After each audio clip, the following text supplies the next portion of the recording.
Hello students, मैं हूं आपकी मेंटोर बलजीत कौर। तो चलिए स्टार्ट करते हैं। कॉन्टिनेंट्स एंड ओशंस ये बहुत इम्पोर्टेंट है और आपके एग्ज़ाम में आने वाले पॉइंट्स हैं, तो इसको अच्छे से समझ लीजिए। मैप आप जब एक बार देख लोगे तो आपको अच्छे से उसको समझाना आसान हो जाएगा। इसमें हम कॉन्टिनेंट्स समझेंगे, ओशन समझेंगे और अदर सीज़ भी देखेंगे, बाकी चीज़ें भी देखेंगे, लैटिट्यूड्स लॉन्गिट्यूड्स।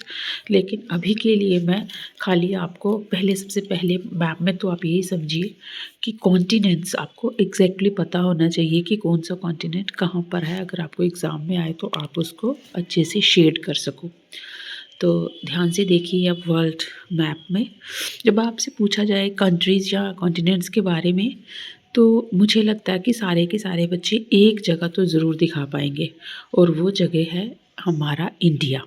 लेकिन यहाँ इंडिया की बात नहीं हो रही है, यहाँ बात हो रही है कॉन्टिनेंट। कॉन्टिनेंट होता है जिसमें बहुत सारी कंट्रीज़ शामिल होती हैं और वो जो कंट्रीज़ हैं वो एक अलग सा ग्रुप बनाती हैं, जो कि उनको वाटर बॉडीज़ से या किसी न किसी फिज़िकल फीचर से दूसरी जो पॉइंट्स हैं उनसे अलग करती हैं।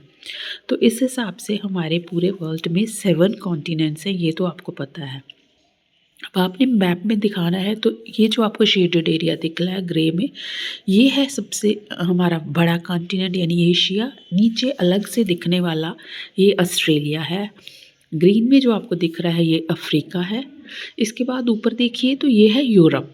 ठीक है, 4 कॉन्टिनेंट्स ये हो गए। अब देखिए इस तरफ बिल्कुल वेस्ट में तो नॉर्थ अमेरिका है और उसके साथ ही लगता है साउथ अमेरिका।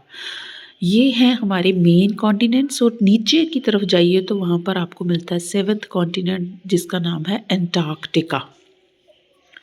तो प्यारे बच्चों, पहले तो आपको ये 7 लोकेशंस अच्छे से समझ होनी चाहिए कि आपको कोई भी यहाँ तो शेड में आया हो और कहा जाए कि इसका नाम बताइए, तो आप इनके नाम अच्छे से बता सकोगे।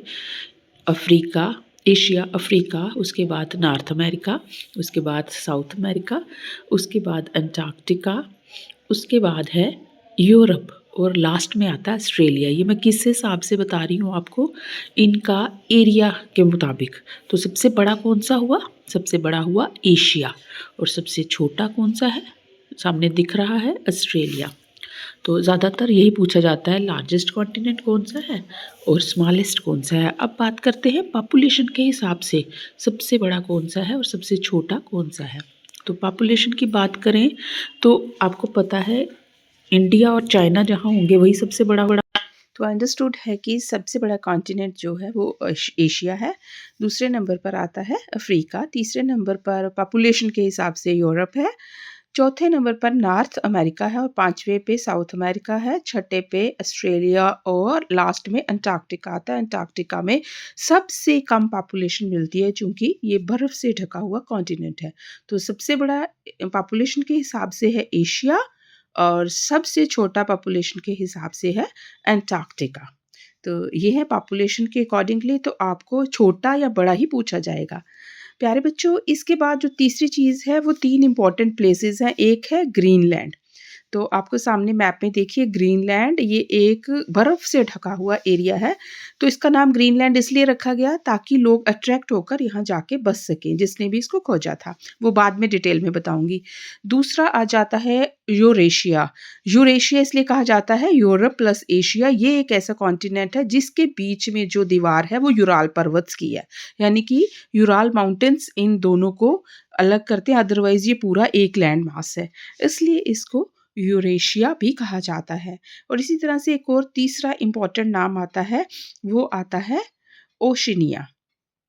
जैसे यूरेशिया है वैसे ओशिनिया क्या है? ऑस्ट्रेलिया तो एक आपको सामने नज़र आता है आइलैंड, लेकिन इसके साथ-साथ आगे-पीछे न्यूज़ीलैंड, इंडोनेशिया, बहुत सारे ऐसे छोटे-छोटे कॉन्टिनेंट्स, छोटे-छोटे आइलैंड्स हैं, जिसकी वजह से उन सबको कंबाइन करके जब बोला जाता है, तो इन सारी कंट्रीज़ को ओशिनिया बोला जाता है, जिसमें मलेशिया भी आता है। तो अभी तक इन चीज़ों को आप याद रखिए। तो इस वर्ल्ड मैप में आपने 3 चीज़ें सीखी। Largest continent Asia, smallest continent Australia as per area. इसी तरह से as per population largest Asia और स्मॉलेस्ट अंटार्कटिका है।